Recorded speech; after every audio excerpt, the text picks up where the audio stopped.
Hi everyone, thank you for being here. Today I have two esteemed guests, Dr. Rich, who is a historian and runs a YouTube channel called Burning Archive, and journalist Jerry Gray from China. He's been living in China for over more than a decade now, and he reports on everything related to China. So I've talked to both of them before on my channel, so thank you, both of you, for accepting the invite. And we'll be talking about A pleasure. Australia-China relationship today. Thanks for the invite, Ali. And good to see you, Jerry. So Nice to I'll see you do too, is Jeff. I'll And yes, start it's with always a pleasure to come on. I will start with a small screen share. Let me know when you guys see something. Yep. Okay, so 2004, I'm going to be talking about Australian economy. 2004, Australia's GDP was 600 billion US dollars.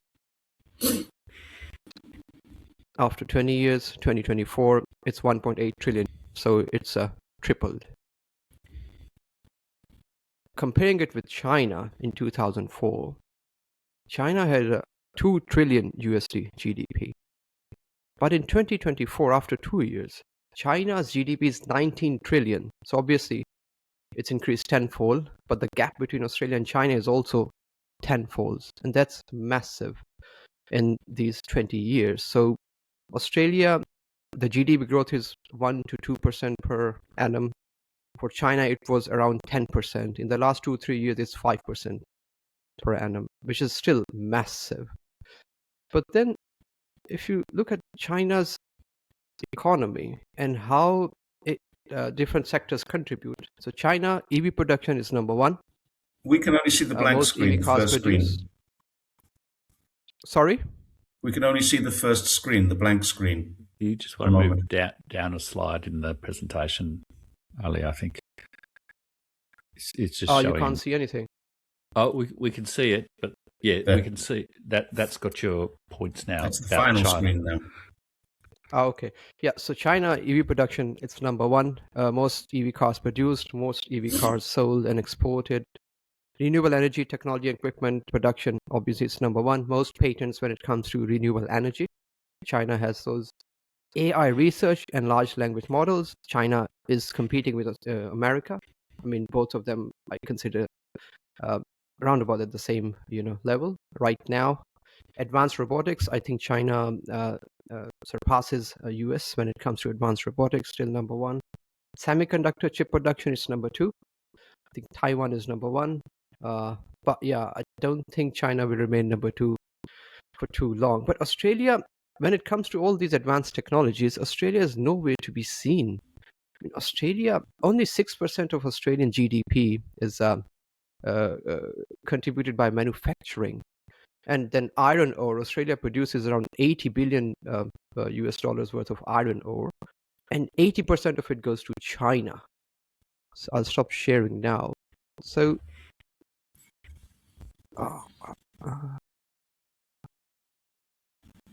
so given all that, I mean, it's really difficult to compete with China when it comes to technology. And you can't have an economic fight with China. It's probably better to befriend China and probably learn and transfer technology, given that Australian manufacturing is dying. China is the biggest Australian trade partner. I don't really understand the hostility towards China. Dr. Rich, do you want to take this? Well, I think a lot of the hostility towards China is generated really out of the alliance, US alliance, and associations with the US alliance, and I guess the economic threat, and the economic war that the US is conducting against China, and really has, in a pretty bipartisan way in the US since the early to mid 2010s. The pivot to Asia and all that sort of stuff under Obama. So I feel the hostility is really there. Australia has long seen itself as an economic partner of China rather than an economic competitor of China. It's quite a complementary, and it's played a very complementary role in this astonishing growth of China that you sort of showed there with the slides, so I think it's perhaps better understanding the nature of the very profound economic transformation, but not just economic transformation, sort of social transformation, and not just within China, but within, I guess, China's role within the world, the sort of world economy that's happened over the last 20 or 30 years. And if you like, Australia has, people used to say Australia, rode the sheep's back, in terms of its wealth in the 19th century, wool and all that, and, exports of meat. In many ways, Australia has ridden China's industrial and urbanisation growth over the last 30 years or so. And the nature of China's economic transformation over the last 30 years or so is quite astonishing. And I think people haven't perhaps really only now sort of really actually coming to terms about what it really means. The economic historian Adam Tooze says that the nature of the industrial transformation in China over the last 30 years is of a greater scale than the sort of Euro-American sort of industrial revolution of the late 18th, early 19th century. So it is a historical global transformation. And I think a lot of the tensions in the relationships between US and Australia, US and China, and also China and Australia, are partly people being unsettled by that profound transformation and sort of assuming that one set of business, that we could just be an economic partner with China and it will all be fine. We didn't have to sort of trade off a security relationship or develop a more holistic relationship with China.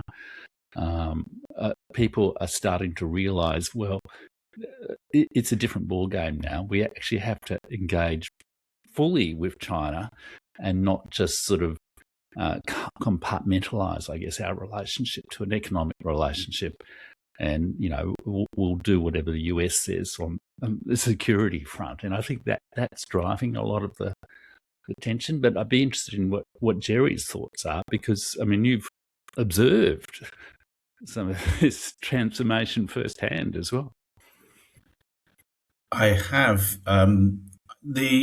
We talked at Ali, you talked in the introduction there about the 40 years of growth, and it used to be, there has been double-digit growth.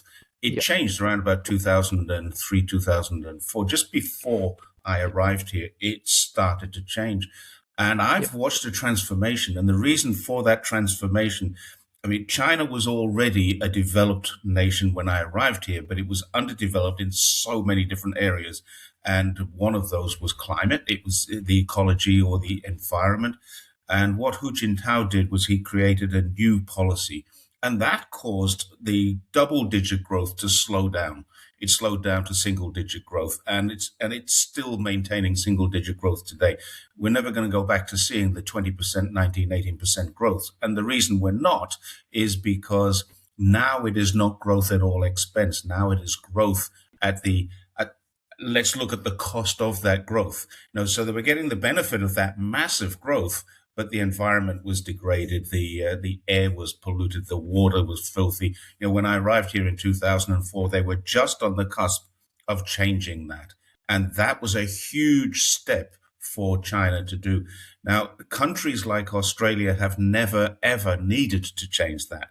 It's not going to affect the world. If Australia is the world's most polluting country, no one cares, because there's only less than 30 million, 27 million people there. So it's not a big deal that per capita they have a much dirtier environment. Now, we have a much dirtier environment still, but per capita, China is now cleaner than Australia and Canada, two countries that globally don't make a lot of difference. And I think that's something that Australia, with its problems with gas and its coal, and it's got energy problems right now. So is the UK, but certainly Australia has energy problems, and it's now going the other way, where China bought all the coal it needed. It did buy the meat it needed. Now it's buying the iron ore that it needs.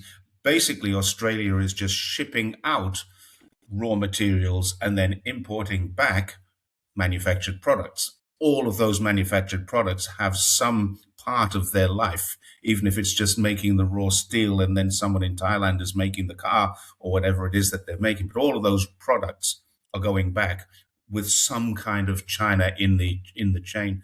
But it's time now, I think, for Australia to say, well, we recognize what China has done in the last 20 years in terms of what it's done for the ecology and for the environment. And I think the ecology and the economy needs to be much better suited. And China and Australia can work together so well on this. You've got abundant sunshine, you've got great rivers, you've got all of the wind, everything that China would love to have. Australia has got them. China has got all the materials in order to provide them. You could have a fantastic power generation system in there, completely free of all pollutants, and it's all done by China. And I think that's probably the thing that we need to understand. It's now time for the world to recognize, instead of using China as their own factory, China is now the person or the country that can provide all the things that the world needs. I think that's true, and I go back to Australia's Foreign Minister Penny Wong's comments in September or October last year, when she was asked about the Taiwan issue, and she said that she would like to see the status quo continue. I mean, so there's a China policy in China. Again, China is the largest trading partner for Australia. Why antagonize China by giving out these statements or comments? And again, we've seen the Unitary show, China's New Year. It was a fabulous show. I mean, Australia, maybe we have Reagan that can top that, if she is allowed to perform again, I guess. But yeah, Australia doesn't really have that kind of technology. It's not just the robotic, it's the entire ecosystem. The internet, the AI, the large language models, the satellites, the military, everything is under one ecosystem, one umbrella. Australia is reliant on America to do all of that, which I can understand from the cultural point of view. But when you talk to public in Australia, especially, I mean, the people that I hang out with, they view China as a positive, I guess. They don't really view China as a negative or as a hostile nation. And obviously, I mean, I mentor students, Melbourne University, master's and PhD students. So, I mean, some of the students are, they come from China. They are amazed that Australian politicians view China as a hostile nation. So they don't really understand that as well.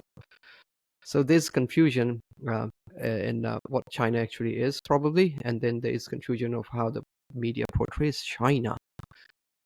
This Darwin Port issue, Jerry, you made a very good video about it. I mean, how do you see that panning out, I guess? I think, well, Albanese has actually said, the Albanese's Prime Minister of Australia has actually come out and said that Darwin Port will come back to Australia at one stage. He said that when he was on one of the Pacific Islands. Now, whether or not that will actually happen still remains to be seen, but it's a strong likelihood that it's going to happen. Now, what could happen there is that it could all happen very amicably. With Australia saying, look, we've got some problems. We want to take it back. Here's the profitability that you would have got for the next 88 years. Here's the money back that you've invested in it. And Landbridge would say, thank you very much, shake hands and walk away. But it depends on how it happens. I think it's going to cost Australia many billions of dollars, not just 1 billion, but probably a couple of billion or more. And the reason it's going to cost that is because they're making profit now. Nobody really saw this as happening 10 years ago. Darwin Port paid $4.5 million in taxes just last year to the federal government. It employs I don't know how many people it employs on the port itself, but there's an ecosystem around that. So there's sanitation workers, there's waste disposal, there is security, there's all sorts of electronics and maintenance, and there's even hospitality that's built up around. I think 44 ships a week coming in. So there's a lot of things going on there in the background, as well as just a port, which is bringing stuff in and out. Now look at the logistics involved, because this is all manned. There's nothing automated there. It's all manned. So the logistics, all of those containers need a truck to take them away. So there's another ecosystem there. Those truckers have their own ecosystem. They get new tires, they get new windshield wipers. All these things that truckers are going to need are not going to be needed if a ship, if 44 ships are coming in every week. I don't know how many containers, what the TEUs are for that, but there's a lot of containers being moved through that port, and that means there's a lot of ecosystem. So there's a lot of money involved, a lot of money. And if there is animosity, if China feels that this has been taken away from them, not in the spirit of good business, so therefore the Australian government have done the wrong thing and seized the port back, then there is going to be some animosity there. Then there's going to be some repercussions, and those repercussions are going to cost Darwin and the people of Darwin an awful lot of money.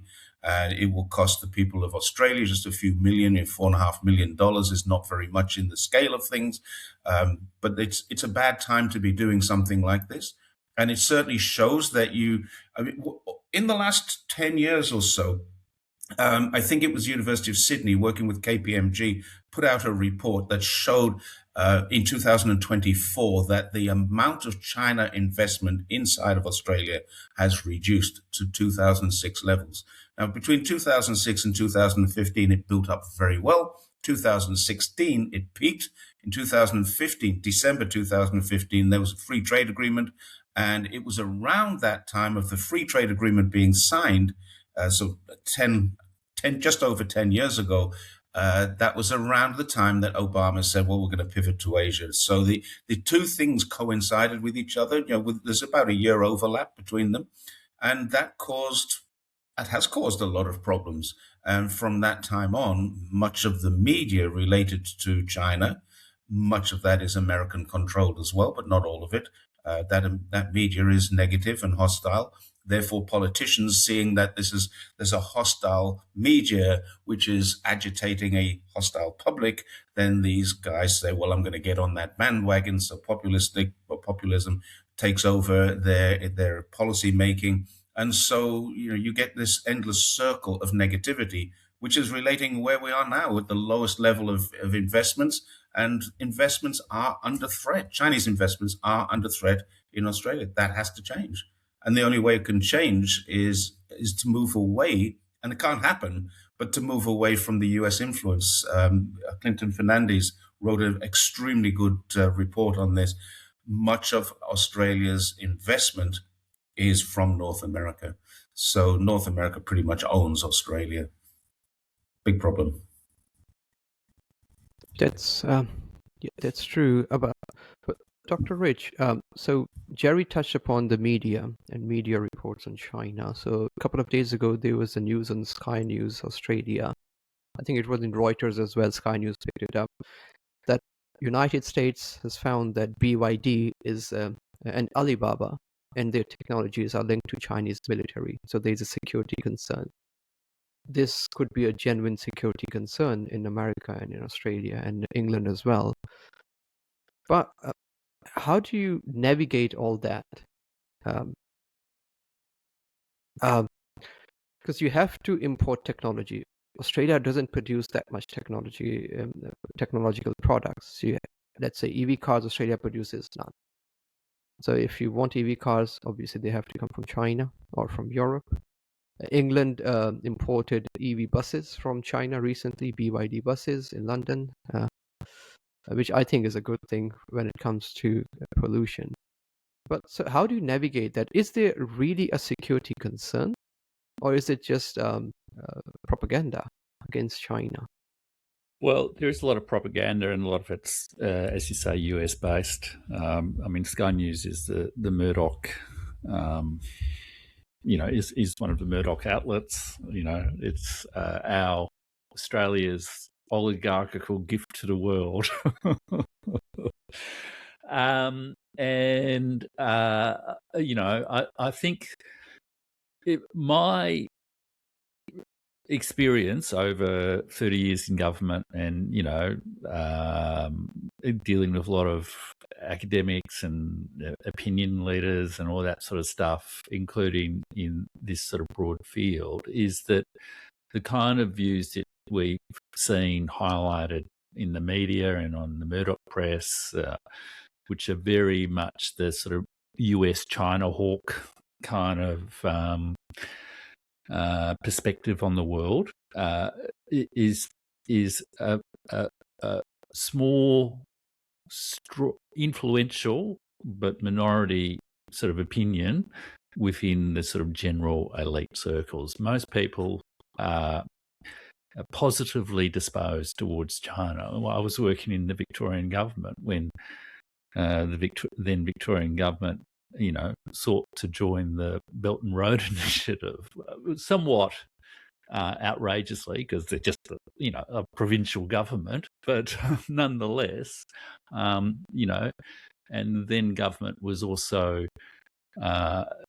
asking all its department heads and all its ministers to travel to China and establish relationships with China. The then Premier was putting in his priorities for each minister that they explore business opportunities, sort of thing, with China as well. So, and that is pretty much outside of the, what some people call, like Nell Badilla, who you had on your show, Ali, calls the securitocracy, the sort of officialdom around the defence, military, intelligence agency type establishments. Most of those people are, keen to explore the relationship with China, but I think they've been too focused on the business relationship with China rather than the broader political, diplomatic, more holistic relationship with China. And that's meant that when this aggressive campaign really out of the US alliance and its associated institutions within Australia, both within the media and within the securitocracy, has pushed over the last 10 years or so to really, go to war with China effectively, a sort of, grey zone sort of war with China. Those people have been poorly positioned because, they've just been focused on, doing the business deals rather than a much richer diplomatic and sort of, multi-dimensional relationship with China. But I actually think it's sort of that people should return to. And the people like Gareth Evans, the former foreign minister, actually says that beneath some of this rhetoric in the media and from the associated sort of institutions within government or officials and closely associated American sort of what Paul Keating calls the Austro-Americans. Outside of that, there's generally a pretty strong relationship between China and Australia, but one with significant tensions nonetheless, which are partly political, partly related to the military issues, partly dealing with the fact that, well, we are chained to America, and so if something really does go wrong in terms of the military relationship between US and China, we will get dragged in, and we have to plan for the consequences of getting dragged in. But generally, it's pretty good. But there is also, I guess, a general concern that not just in Australia but around the world, that the kind of the extent of reliance on Chinese manufacturing and Chinese technology is, a little bit is skewed, I guess. And so there's a lot of talk from around the world around, de-risking and diversifying and, having a second option on supply chains and all that sort of stuff. And ultimately, I think that will be a set of issues that can be, assuming America doesn't do anything really stupid, can sort of negotiated through. Because China itself, China is not going to have, the next 30 years for China is not going to be like the last 30 years because, a lot of its industrial growth has partly been about urbanization. And so the things, they're moving into different industries, different technologies. Exports is not as much a big deal for its economy. So the nature of the actual economic drivers of the relationship will also be different as well. So I think there's this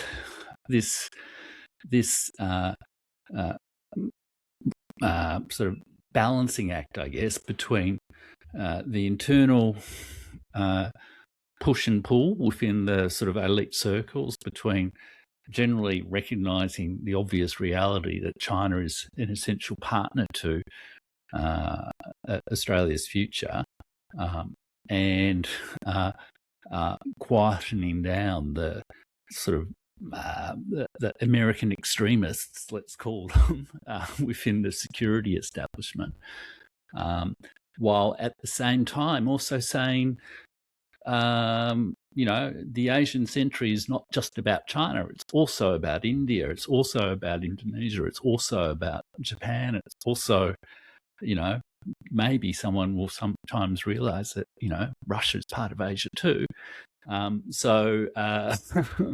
It's about diversifying those networks and maybe pursuing a more, what people call a multi-vector sort of diplomatic relationship. No, that's true. Just one statement before I go to Jerry. So China has, in my opinion, shown the world that there is an alternative path to progress through trade and through business partnerships. So you've talked about Asian century. So after China, Vietnam is coming up faster than anyone could have imagined, because Chinese business people are setting up industries in Vietnam. So China obviously is still the world's factory, but the lower valued consumer goods, most of them are going to be probably manufactured in Vietnam now, whereas I think China is going to focus on higher value consumer goods such as EVs and all these advanced technologies.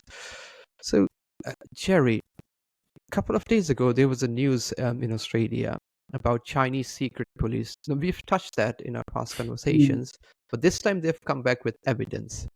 So there's a company called Hungry Panda in Australia, food delivery service. So many Chinese students work for Hungry Panda.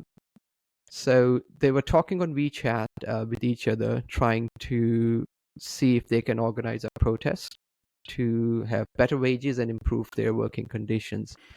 So they got messages from Chinese police from China, and some of their relatives were questioned in China that, and the message was that don't do a protest against Hungry Panda. It doesn't look good. Not sure whether there was presence of secret police in Australia, but they got messages from China. What do you make of that? I mean, there is some evidence now. I mean, evidence of communication is not evidence of nefarious intent. I think that's the best way to look at this. Is the Hungry Panda a Chinese-operated corporation that's basically servicing the Chinese market, or is it a Western company that is invested by, I don't know enough about it, might be a Western company that's invested by Chinese people, and that's why it has this Chinese-ified name. So we're all, the China thing is becoming bigger around the world as well. But there is no question about it that the Chinese are very, very good at group communication. And I don't see anything nefarious about this. It depends on what you're trying to achieve from this. If Hungry Panda is a Chinese corporation and they don't want, I can't see the government getting involved, but I can see people getting involved. If I'm an investor, if I'm a Chinese parent and I'm a rich Chinese parent who can afford to send a child to Australia, because remember, only the rich ones can. So the rich ones are invested in some companies. So if my son or daughter is in Australia and in a group talking about protesting against this Chinese company, I might send a message in that group saying, I think it's probably not a good idea. Don't protest against Chinese companies. We've got enough problems of our own. Putting myself into a Chinese parent's mind, we've got enough problems of our own in Australia without you creating another one. That would be the kind of information that I, as a Chinese parent who is rich enough to invest in my child's education in Australia and a corporation that's operating in Australia, then I think that's probably what I'd be doing. So I think we need to look at what was the intent of that communication. How deep does it go? Are there tentacles going into government? And even if there are, this is no different to what America does anyway, what Britain has been doing for 400 or 500 years, what Spain, Germany, France, Belgium, all of them did when they were colonizing. They would send dispatches out to their people. Okay, it took 6 weeks to get to Australia, but the same sort of thing was happening. It was just happening slower. So I think probably we need to look at that evidence. I often find, because I was a police officer, I've stood in many courtrooms and I've had to provide evidence. There is a very, very big difference between what is actual evidence and what is an allegation that may be tested and found to be evidentiary of value, but generally speaking, they aren't. A lot of things are hearsay. A lot of things are simply just communications. That doesn't necessarily mean there's any foreign influence involved. It just means that people are communicating, and the Chinese are extremely good. It'll be in WeChat groups. And if it's in WeChat groups, it's not secret. People can see this in the group. So it's not like they're being secretive about this. And as for this secret police stations, I still haven't seen any evidence of that. I saw one girl got arrested in Canberra, and she's been interviewed by media, and all I want is a simple life. She seems like a fairly normal, basically just a graduate school kid who's gone to work. I think she worked in a flower shop or something like that. Yeah. What harm is she going to cause? Maybe she's just a tiny cog in a very big wheel. I don't know, but we'll see what happens. But 9 times out of 10, when these things come, there's massive headlines, and then a year later, court cases get dropped. Alexander Serko is another example. Whatever happened to him? He was kept in custody for a year. He was writing reports for some people and receiving money in brown paper bags of some sort. And he claimed that it was all just, he wanted to get out after COVID, all this kind of stuff. He's a businessman from Bondi, the world's most famous beach now, or most notorious beach. And he had 4 charges against him, and he was kept in custody for a year. 3 of the charges were dropped. The 4th charge, I haven't seen any news headlines, and I have looked. To see what happened to that guy, and I cannot find what happened to him. He's just disappeared off the face of the earth. So this is what happens. We get these massive headlines. Look at the evidence against China. And then a week or a month later, the charges are dropped, everything disappears. And it's only when it does go to court, and there's a couple of, Sunny Duang is another one, who went to court, and as far as I can see, but there was a short part of that court, or that court case was in camera, so we don't know what he was doing. But as far as I could see, he was a normal Chinese business, or in fact, he wasn't even Chinese, he was Vietnamese of Chinese origin, and he was donating to the community. So I'm still not sure why he went to prison. So there's cases like that, massive headlines. It all fizzles out, but the headline has done the job. That's all they needed, was the headline. In a way, I guess one of my questions about this case that you've mentioned, Ali, is like how are sort of wage and conditions, labor disputes sort of resolved in within China. I don't really know. I have heard that there have been, some there's a spectrum of opinion within China, and there are some, if you like, on the sort of industrial left, if we could call it that, who aren't terribly happy with the way in which wages and conditions are managed within China itself. And so I don't really know what that is. Maybe, Jerry, you got some observations on that. But it's an interesting case too of how if we only focus on the sort of economic relationship without the broader social and political context, we end up or the security relationship, we end up turning a kind of a social dispute about wages and conditions within a Chinese company into an espionage case, rather than sort of understanding it in a different context. And the fact that and we're very aware of this in Australia. I think, as I've discussed with you before, Ali, because we've just got a high migrant population, a high international student population, all the rest of it. The the reality of the world today is,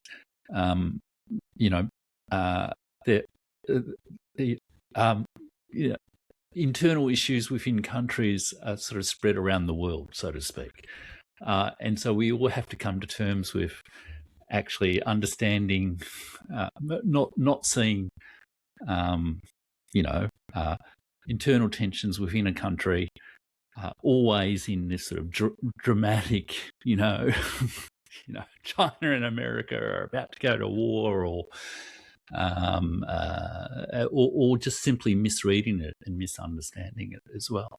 And that's where I think, we really need to develop a deeper, in Australia, we need to develop a deeper relationship with China in terms of its political system, so we actually understand, well, how do they solve labour disputes in China, and social thing, and also the cultural stuff. So what Jerry's saying about the sort of WeChat sort of discussions, we can read the situation so much better and not come to these hysterical misunderstandings that seem to be so common in the media. Yeah. So Hungry Panda, it's a global company started by a Chinese origin person in UK. So it's headquartered in London. So obviously it has investors from around the globe, including Chinese investors as well. But I see it as, like you mentioned, labor and wage dispute. Like, we had strikes from Uber gig members as well. So it's the same thing.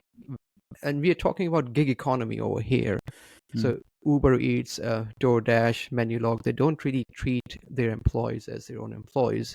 They are contractors. So there will always be a dispute between working hours, hourly rate, and some of the working conditions as well. So I saw it in the same light as, we had protests against Uber Eats and the Uber taxi service as well.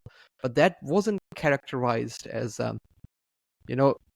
when Uber tried to suppress the protest or took it to court, it wasn't characterized as American interference in Australia or American interference around the world. It was characterized as a company or business dispute, I guess. But I think over here, because it's China, I think, like you mentioned, it may have been mischaracterized because there was no evidence of, so far they haven't really presented any actual evidence of Chinese police presence in Australia. It was just communication via WeChat and family members of those people working for Hungry Panda in Australia getting questioned by the police over there.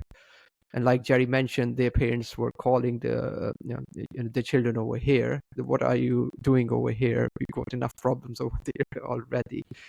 So I saw it like that. I was comparing it with Uber Eats and Uber Taxi and DoorDash kind of thing.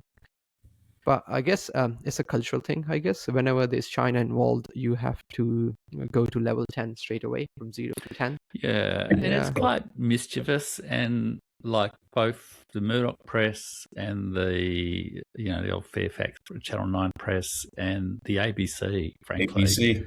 the sort of public broadcaster are all just appalling on China. They're pretty bad on India, and they're also really bad on, like, they're just off the charts bad on Russia. And I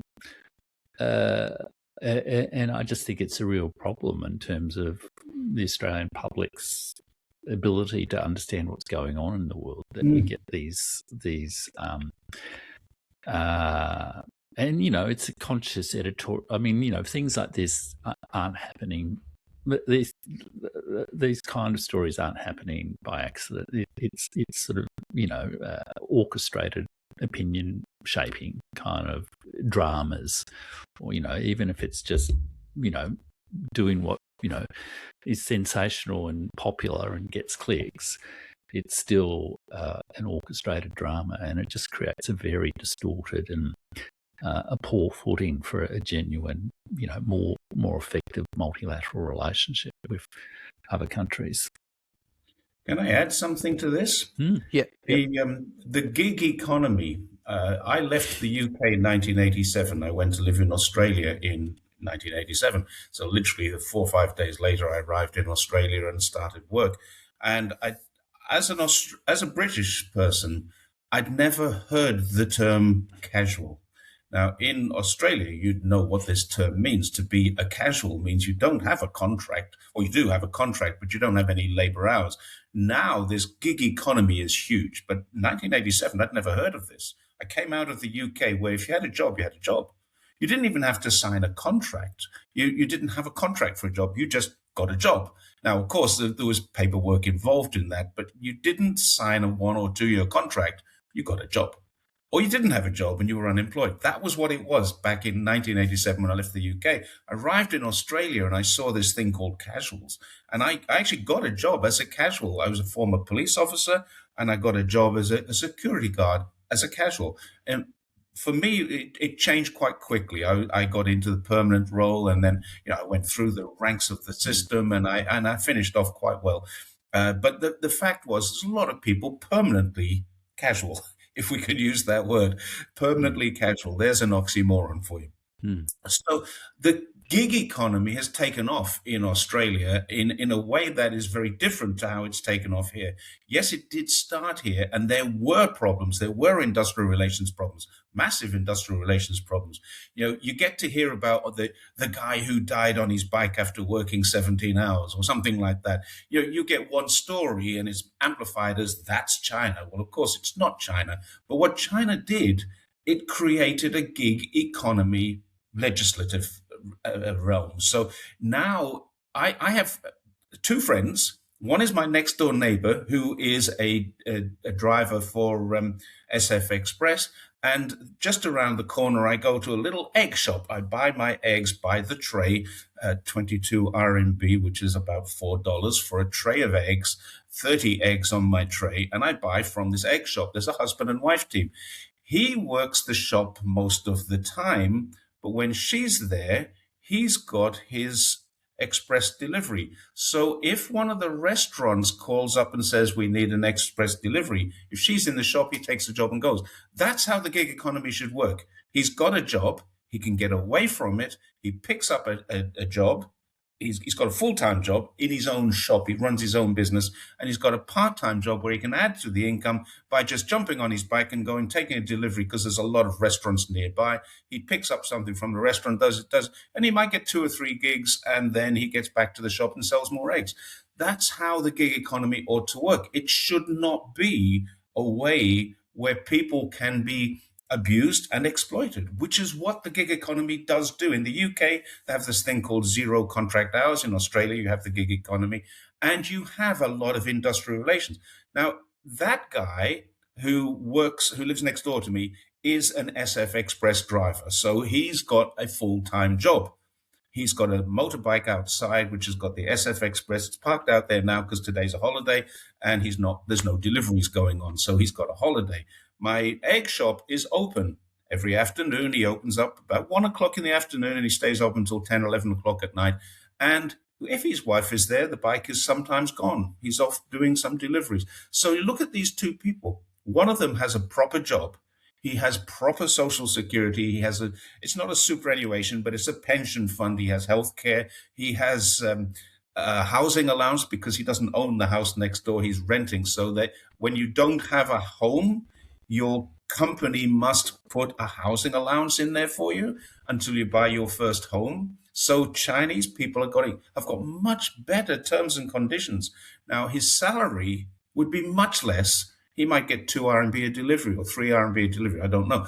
I've never asked him what his salary is, but it would be much less in real terms. He might earn a couple of $1,000s a month. He might earn $500 a month. I don't know. But he seems to do okay. He lives in a nice apartment next door to me. He rents that apartment. He has a wife and a child and a grandparent living there as well. Wife goes out to work. So the grandparent is there. So between them, they have enough money. And when they're ready, they will buy, probably for cash, an apartment. Or if they don't buy it for cash, they'll borrow money from family members rather than the bank. So most people here buy an apartment. So this is a guy who's just a delivery driver, nothing more. But he's living in quite a nice apartment. He's living there with his family. He doesn't seem to be short of anything. And he goes out to work in the morning and he comes back in the afternoon. He has a proper job. Around the corner, we have a guy who is doing what the gig economy should be doing. He's picking up extra work because he has a proper job. That's the way it works in China. So, yeah, you do get to hear stories. And you get these people who, this guy was so good because he worked 16 hours a day. That's wrong. We shouldn't have to be working 16 hours a day. And that's what China recognizes. There are limits to what you're allowed to do.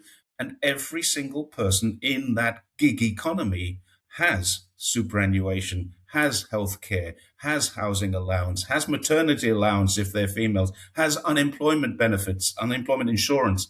So they're all included. And that's what the industrial relations laws do here in China. Very different to the West. They actually protect the worker, not the company.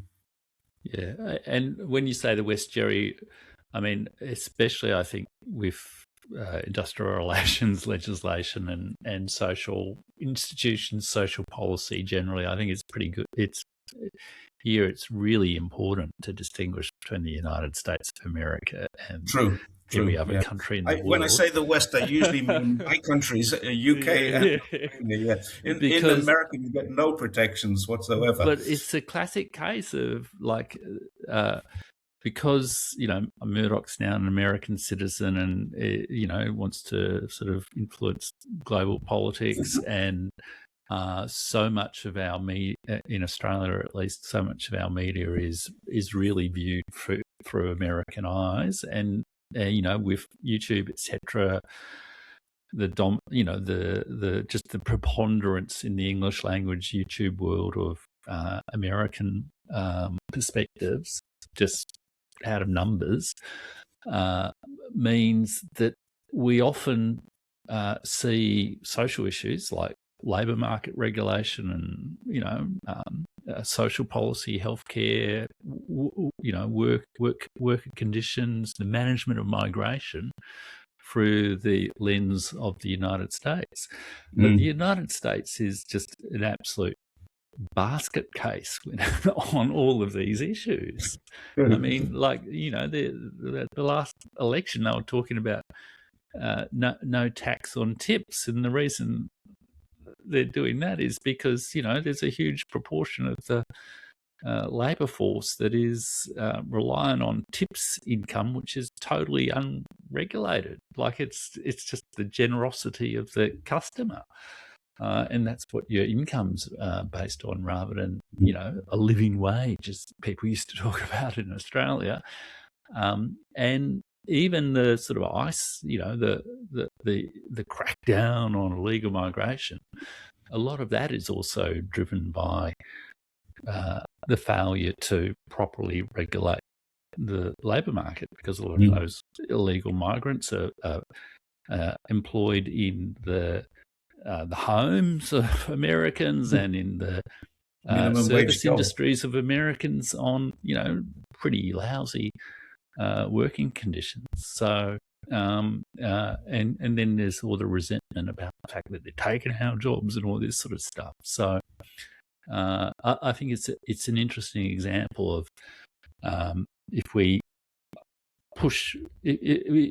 look at everything through American eyes, we actually don't see the world as it really is, especially China as it is, which has a whole set of different social institutions because, it's a socialist country, especially in relationship to, social arrangements, labour and capital relationships, worker organisation, the way in which social welfare to some degree is delivered through the workplace as well. Yeah, so the tipping culture, I'll just make one statement. I've seen it come to Australia more and more, I guess, because of Uber Eats, DoorDash, all these services. Yeah. So obviously it's an American thing. And I didn't really understand, why do you have to tip people in America? Because they don't pay them well. Why can't you just increase the price of coffee, sandwich, and pay them the proper hourly rate? But no, you won't do that, but you would expect the customer to pay 10%, 20% tip. So the cost of the product that or service that the person is buying, is then at the end product is still the same, whether you increase the cost of the product on the menu or you add it as a tip. But I guess because they don't want to pay their workers, they don't treat their workers really well, and they're pushing it in Australia as well. Whenever you take Uber ride, you have to you've got the option of tipping the driver as well. Why don't you just pay them well? I mean, don't really understand that, but that's unbridled capitalism in my view. If it's unbridled, people at the top are going to squeeze as much money as possible from the people at the bottom. Sorry, Jerry. A lot of that culture has been imported into Australia, Australia's political culture over the last, I've witnessed it in government over the last 30 years or so. With the sort of the sort of free market ideologies, celebrating the sort of American model, and it underpins a lot of the tension between Europe and the USA, about, all those lazy Europeans with their social welfare who just happen to live 5 years longer on average than we do. I wonder why. One of the things I love very much about China is that there is no tipping culture. In fact, when I first started dating my wife 20 years ago, I would get a taxi somewhere because I don't drive a car in China at all. There's no need. So I'd get, if the taxi fee was 8 RMB, I would just hand him 10 RMB and get out of the car. And my girlfriend at the time would wait for the change. I was, what are you doing? I'm waiting for the change. And she made this point to me, why would you think that your 1 or 2 RMB will make a difference to him? Does that make you richer than him? And, you're insulting him by doing this. And, once you start to look at it from that perspective, why did that guy give me $1, 1 RMB? 1 RMB might be 10% of the value of the drive. But, for me, it was just loose change. It's nothing. But to the driver, it's an insult that you give them a tip. However, it has started to change a little bit. And we do give tips sometimes now. Don't have to, never have to. But the other day, for example, public holiday, we got a ride back from my mother-in-law or father-in-law's house on a DD car, which is the same as your Uber. And we're in this DD car. The driver was really nice. He helped us to put stuff in the back. He was a nice guy, chatting. And it's a public holiday. And he said he was going to wait until the end of the holiday and then go home and have a holiday with his family. So he's going to take some time off, but he's hoping to make a bit of money during the holiday, and he's done all right. So we got to the end of the drive, and it's all done automatically. You can buy him a bottle of water, you can buy him a bowl of noodles, or you can give him a 10 RMB tip. So we gave him a 10 RMB tip because it was a holiday, and you don't have to do any of this. And when it's pouring with rain and we don't want to go shopping or go to the restaurant and we get food delivered, we always give them a little bit extra. So you don't have to do it because their income is enough. But you realize that, when it's 42 degrees out there and these guys are working hard, give them a little bit extra, buy them a bottle of water. They don't get a bottle of water, they get the value of the bottle of water, and they get 100% of it as well. That's the other thing. Their company doesn't scrape off the little bit of profit margin on the top. They get 100% of it. So that kind of thing, I kind of like it. You have the option and the opportunity to reward someone for a service that they've done rather than contribute to their income because they gave you good service. Well, they should be giving you good service and getting a decent salary for it. I'm with you 100% on that. Yeah, but just on that Europeans living longer, it was funny when J.D. Vance said that Greenland will be better off becoming part of America. Greenland has better healthcare, free education, better paternity leave, better everything. Yeah. America doesn't have any of those. Education is a business in America, just like in Australia, I guess. Yeah. But how will Greenland be better off becoming part of America? Yeah. But yeah, Certainly but the then Greenlanders I don't want to think talk they to will you. be. Yeah, exactly. Jerry, I want to talk to you about AUKUS. What's the purpose of AUKUS? You're asking me. Yeah. I believe AUKUS is the greatest bait and switch in history. Certainly the most expensive bait and switch carnival game in history, where America says, we're going to protect you, we're going to help you out here, take all of the money, and then provide nothing. I cannot see, I have not yet had anybody explain to me what the benefit of AUKUS is, why it's necessary. I do understand why they need submarines. They've got a huge, great coastline. I don't understand why they need attack submarines to defend their coastline, which is what a nuclear-powered submarine is. I don't understand why the French naval submarines, which were perfectly good for the purposes, suitable for purposes, were already in production. Already deposits were paid and everything was going according to plan. They'd gone through the process. What is AUKUS now? AUKUS to me seems now, and I can't say it wasn't a Trump thing. It was a Biden thing. It wasn't a Scott Morrison thing. It is an Albanese thing. It has transcended governments. It's transcended the changes. So it effectively proves to me that somewhere behind the scenes there is a far bigger thing going on than governance. And as far as I can see, it's a bait and switch. We're going to take your money. We're going to offer you something, take your money, and give you something else. That's AUKUS to me. I think it's consistent with the general US strategy at the moment, which is basically, I think Elbridge Colby almost said this explicitly, more or less in these terms at the Munich Security Dialogue where he spoke, which is, America is looking around the world and it wants its wealthy allies to pay more, put up more. And AUKUS was one of those first cases. I mean, AUKUS is kind of like Australia's version of increase your NATO spending to 5% or something in Europe. And I think it was also got caught up with electoral politics, probably, of sort of like doing a big deal, a prestige-oriented deal. But also, the nuclear submarine or the submarine fleet is like this, decades-long fiasco in Australian defence policy as well. Big long-term decisions, and Australia hasn't had a particularly good track record of getting any of those sort of decisions right.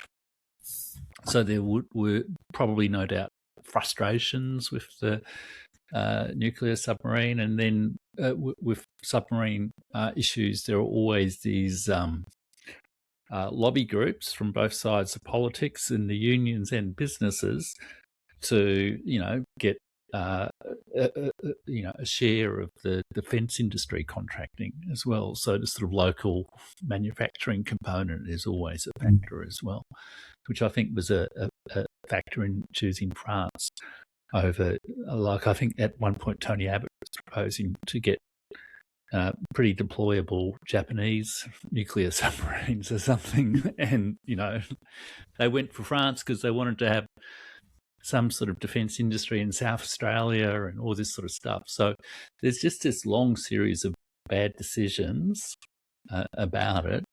But I think the fundamental driving factor was this desire for Australia to show itself to be the best student in the room, who the teacher's pet, who was going to do more for the American alliance. as America sort of realizes, or the USA realizes, it can't pay for this massive global military network all by itself and run it all by itself. It's got to get its wealthy allies to pay more, which is pretty much what they've directly said. As long as they need defense, they need to share the cost. I accept that. I don't have a big problem with that. But they're not building defense, they're building offense. Yeah. And that's the big thing. Now, if they're going to build defense, then they need to spend a lot less, as China does, spends a lot less in terms of per capita, a lot less in terms of GDP, a lot less in terms of actual physical cash. It spends a lot less because it's not building stuff to go around the world and set up bases anywhere else. It has one base in Djibouti. Exactly. We've argued many times, or I've argued many times about, it's got a base in Cuba, it's got a base in the Indian Ocean. It doesn't. It's working with other countries with communications. It's working with other countries in signals. Yeah, it's got all of that. But what's wrong with that? The UK's got that. Britain's got that. France has got that. Every other country's got that. Nothing wrong. They're not setting up bases, military bases, anywhere else. So when you start doing that, then your costs go up. And that's why Japan has to pay more, Korea has to pay more, Australia has to pay more, because they are paying to be secured by America, by the USA. But against whom? Yeah. The right question is not how much you spend, it's what do you spend it on? What's your bang for your buck? And this is where, like, Sam Roggebean's and Hugh White's argument to some degree, I think, is just, very widely accepted in influential circles that, it's the wrong defence sort of strategy. We can do cheaper, more effective, defence and more implementable, and sooner, more timely defence strategies by focusing on, a different submarine fleet that patrols the coast of Australia rather than by focusing on defence. Threatens China. That's right. Let's focus on defence for our Defence Department. What a noble thought that would be. Yeah. Yeah, I guess because all that money could have been better spent on Australian public, better suburbs. I mean, I drive around in Melbourne. There are potholes on motorways. Motorways have potholes. M1, M3, let alone the suburbs. I don't know how governments can get away with that. I mean, potholes on motorways. Absolutely. You have to blame the state government for the roads and local governments for roads. Yeah, I mean, over the last 10 years... You can't blame Canberra for that one. Blame China. Everyone else does. They probably sold you the tarmac cheap. Yeah, there's a lot of corruption in government circles anyway in Australia. Every week you hear stories of contracts gone wrong, then you try to dig deep into it, and then you realize, okay, they were paid off. So, cutting corners, stuff like that. I think that exists everywhere, Ali. I mean, there's no question about it here. We get a lot of work done on our roads. Our roads are pretty good. You get some pretty bad ones, of course. I mean, I've seen them all. But generally speaking, you won't see potholes on a motorway. They're very, very good. They're very smooth. They're great here.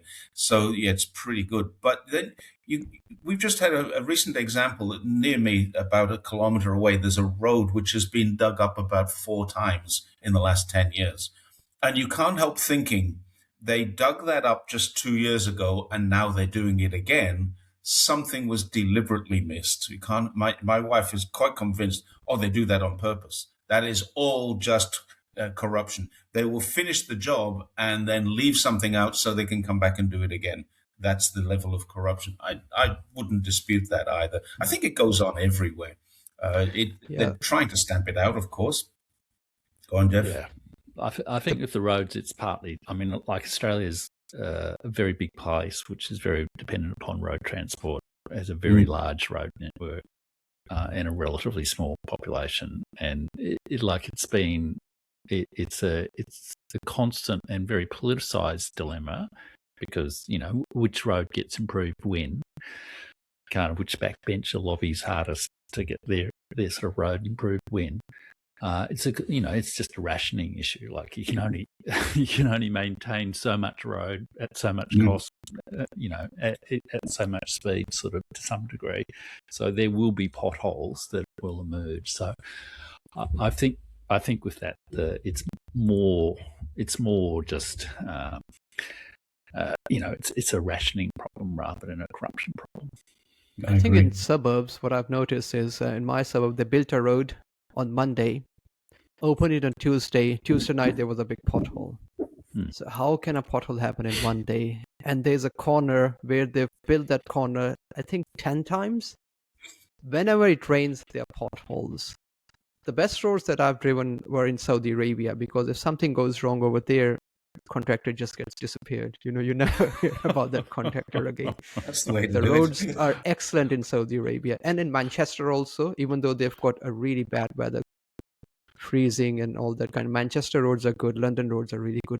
And Australia, I don't really understand, Obviously, it's a rationing issue as well, but there's some corruption also when it comes to maintaining roads in suburbs. But yeah, well, and I want to talk a bit more about Australian journalism, but I can be running out of time. So maybe next time if we get a chance, because I've got stories of Australian journalism gone bad or intentionally gone bad, I guess, because they never follow up a story. Like I think you were mentioning, there's a headline and there's a body. After 2-3 weeks or 2-3 months, what happened? No one knows. It just disappears. Correct. Like that. Right. Yeah, they're very good at sensationalizing, and then when you read down, usually after the third paragraph, you'll find the real story is there. And I call them sexy modals. They use a lot of modals. What China could do, what China might do, what China is doing is very different to what China has the ability to do. So yeah, it's a lot of modality written in. Then of course the headline is a question mark. If the headline has a question mark on the end, usually you can say the answer is no. China, no. Is Russia, no. So yeah, it's just a good headline, and they're getting very good at it. They've become very good at it. The ABC's excellent at doing this. Headline doesn't really reflect the story at all. Yeah, that's a good conversation to have. Yeah.